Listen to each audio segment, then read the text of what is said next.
साहब आज 115 दिन से ऊपर हो चुके हैं, 116वां दिन है और बहुत दिनों के बाद आ पाए, क्योंकि कल इस तरह की खबरें आ रही थी कि भाई धरना खत्म हो सकता है क्योंकि पुलिस अरेस्ट कर सकती है, और आपने आने के बाद देखा कि पुलिस तो अरेस्ट नहीं कर रही है, वो अलग बात है, लेकिन फिर भी सरकार सुनाई कुछ भी नहीं कर रही है।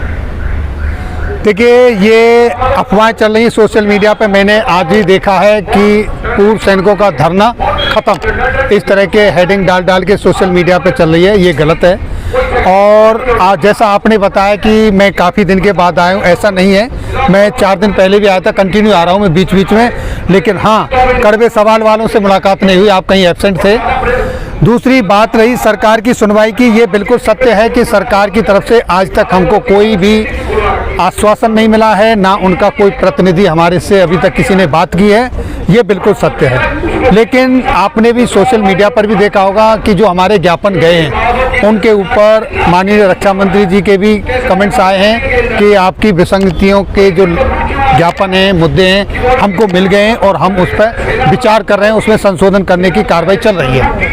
कब तक उम्मीद कर सकते हैं? आप लोगों को खुद उम्मीद नहीं थी कि 4 महीने हम लोग यहाँ पे बैठेंगे, अब आप लोगों को आगे का भी कोई निर्धारित नहीं कब तक बैठेंगे, तो कैसे फिर मानने चाहिए चीज़? नहीं, निर्धारित तो कुछ भी नहीं पता है, ये सरकार की नीतियाँ तो आप जानते हो पहले से थोड़ी सी अलग टाइप की हैं, लेकिन हमको सरकार से पूरा विश्वास है कि हमको न्याय मिलेगा और हम समय के हिसाब से हट नहीं सकते, क्योंकि हमने अपनी जीवन में ऐसे भी समय देखे हैं कि जब हमारे घर पे हमारे बहन की, हमारे भाई की शादी हो रही होती है, लेकिन फिर भी हम वहाँ से पीछे नहीं हटते, छुट्टी न मिली तो हम अपनी ड्यूटी पर रहते हैं। और ये भी हमने अपनी एक ड्यूटी ही मान लिया है कि जब तक हमको हम अपने पूर्व सैनिकों का, जेसीओ जवानों का हक नहीं मिल जाएगा तब तक हम नहीं हटेंगे। आप कहते हो हमारे 27 लाख पूर्व सैनिक हैं, पर यहाँ पे 27 में नजर नहीं आते। नहीं, 27 नहीं है, अभी आप देखो रजिस्टर में चेक करिए कितने हैं। ये तो एक सांकेतिक धरना है, ये यहाँ नफरी दिखाने के लिए नहीं है।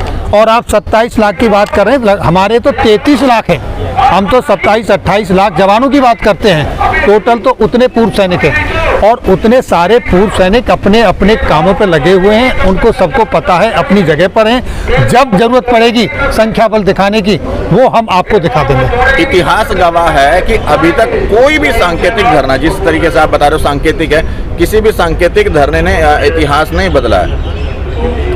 लेकिन इतिहास तो बदला जाता है ना, जो चीज़ अब तक नहीं हुई है ये जरूरी नहीं कि वो अब ना हो, हम वो करके दिखाएंगे। 10 बंदे बैठ के ईमानदार से बताओ कि लगता पूरा हो जाएगा, कोई मांग मानी जाएगी? 10 बंदे नहीं है, आप इनको 10 बंदे मत कीजिए। आज मैं यहाँ खड़ा हूँ तो मेरे 2 भाई और भी फौज में हैं, उनके भी फैमिली हैं, बच्चे हैं, मेरे पेरेंट्स भी हैं, मेरी फैमिली है, वो सारे हैं। एक सर को काउंट कर रहे हो आप तो ये मान लीजिए कि उसके पीछे 10 सर हैं, इंटू 10 कर लीजिए। और फिर जो जवान ड्यूटी कर रहे हैं वो नहीं आ सकते हैं, ना हम उनको कॉल कर रहे, वो जब ज़रूरत पड़ेगी तब आएंगे।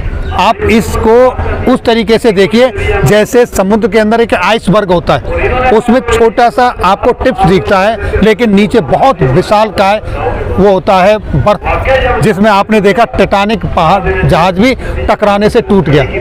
तो ये तो सिर्फ आपको आइसबर्ग का टिप्स नज़र आ रहा है। अब आप यहाँ से समझ सकते हैं और गवर्नमेंट भी समझ रही है।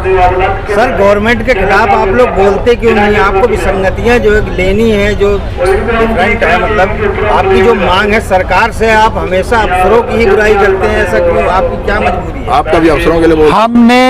आपने कब देखा हमने कि हम अफसरों की बुराई करते हैं? ना तो हम अफसरों की बुराई करते हैं, ना सरकार के खिलाफ जिन नीतियों की बुराई करते हैं हम। जिन्होंने नीतियाँ बनाई हैं, सारे अफसर खराब नहीं है, जिन्होंने नीतियां बनाई हैं जो उस समय थे, उनकी जो गलत नीतियां हैं हम उन गलत नीतियों के खिलाफ हैं, और वो नीतियां गलत देखने का काम, उनको करेक्ट करने का काम है सरकार का।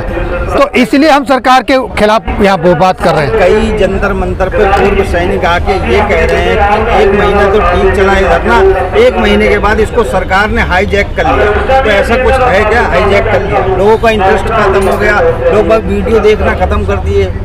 लोग वीडियो देखना ख़त्म कर दिए, ये आप जानते हो कितनी लोग वीडियो देख रहे हैं। अगर वीडियो देखना ख़त्म कर देते तो शायद आज आप यहाँ मेरा इंटरव्यू कंडक्ट नहीं कर रहे होते। ये सीधी सी बात है, आपको एक सवाल का जवाब मिल गया होगा। दूसरा, जो लोग ऐसा कह रहे हैं कि सरकार ने हाईजैक कर लिया है, ये कर लिया है, ऐसा कुछ भी नहीं है। एक घर में 4 बर्तन होते हैं तो खटकते हैं। हो सकता है किसी भाई को कोई इम्पोर्टेंस नहीं मिला होगा, उनका ऐसा कुछ कहना होगा। ऐसा कुछ भी नहीं है, धरना स्मूथ चल रहा है, सही तरीके से चल रहा है। और अभी आपने देखा जो हमने तीसरी कॉल दी थी 30 मई की, वो किस तरीके से जन सैलाब निकल के आया तहसील लेवल पर, जो कि पहले डिस्ट्रिक्ट लेवल पर था, उससे ज़्यादा तहसील लेवलों पर था। तो ये आपके धरने की सफलता ही है।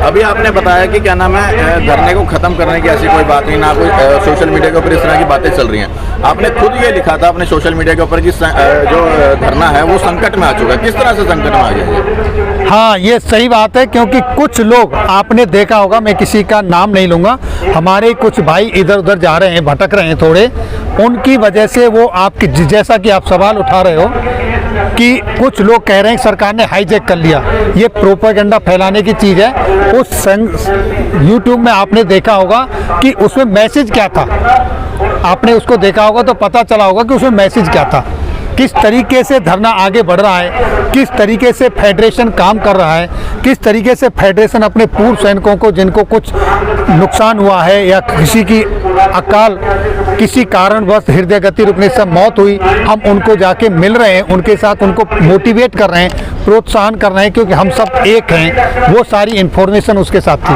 अच्छा, एक सवाल और है, आपके चैनल के अंदर एक खबर है ओआरओपी को लेकर के, बहुत बड़ी खुशखबरी आपने सैनिकों के लिए दी है। तो किस तरह की खुशखबरी थोड़ा सा यहाँ पे बता देंगे? ये जैसे ही नोटिफिकेशन आया कि सरकार ने ओआरओपी के लिए नोटिफिकेशन जारी कर दिया, जिस नोटिफिकेशन के लिए, जिस अधिसूचना के लिए हम इंतजार कर रहे थे, वो अधिसूचना हमको मिली और हमने वो अपने भाइयों के साथ शेयर की। लेकिन जब उसकी स्टडी की तो अंदर पता चला कि इसके अंदर बहुत सारी विसंगतियां हैं। अब वो विसंगतियां आपके सामने हैं। जैसे क्या लेटर आया था, लेटर में क्या लिखा था और आपने क्या क्लियर किया है, थोड़ा वो बताओ। लेटर में जैसा कि आपने देखा कि उसके अंदर OROP 2 का नोटिफिकेशन आ गया कि OROP 2 20 जनवरी 2023 का लेटर है, उसके हिसाब से इम्प्लीमेंटेशन होने का सूचना मिली।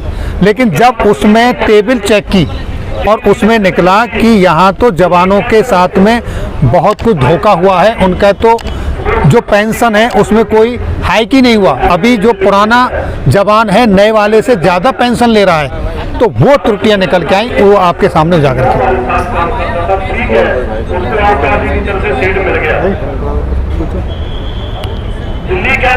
अब आगे की क्या लगता है कि जैसे 4 महीने हो चुके हैं, पूर्व सैनिकों भी हो सकता है कुछ लोगों को ये लगा क्योंकि कुछ तो टूट गए बीच में से, आपके धरने में से आंदोलन में से कुछ पूर्व सैनिक भाई टूट के अपना आंदोलन नया भी शुरू करा, कुछ में अलग अलग बातें आ रही।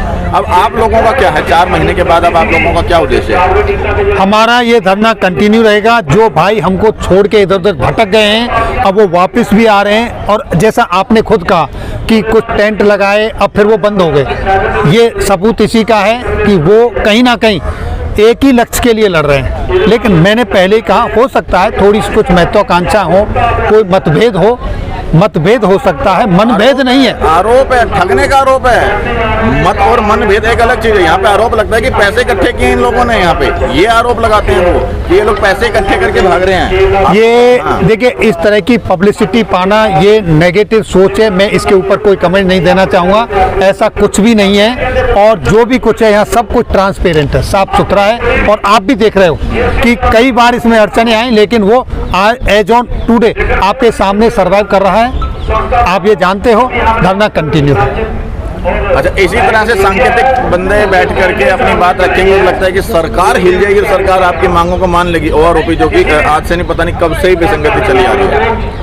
नहीं, कब से विसंगति नहीं है, पहली बार OROP का जो इम्प्लीमेंटेशन हुआ 2014 में हुआ।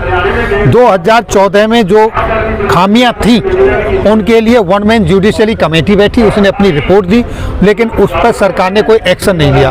तब तक ये OROP 2 आ गई, इसमें और कुछ विसंगतियां आ गई, तो ये सारी विसंगतियों का पिटारा अब एक साथ खुला है, जब पानी सर से ऊपर निकल गया तब। अभी पिटारा खुला कहाँ है? सरकार तक तो आपकी बात ही नहीं पहुंच पा रही सही से, सरकार सुनने को तैयार नहीं है। नहीं, सरकार के पास बात पहुंची है। और जैसा कि आप बोल रहे हैं यूट्यूब में आपने देखा, तो आपने वो भी देखा होगा कि मैंने उसमें माननीय रक्षा मंत्री जी का एक्नॉलेजमेंट भी कोट किया है।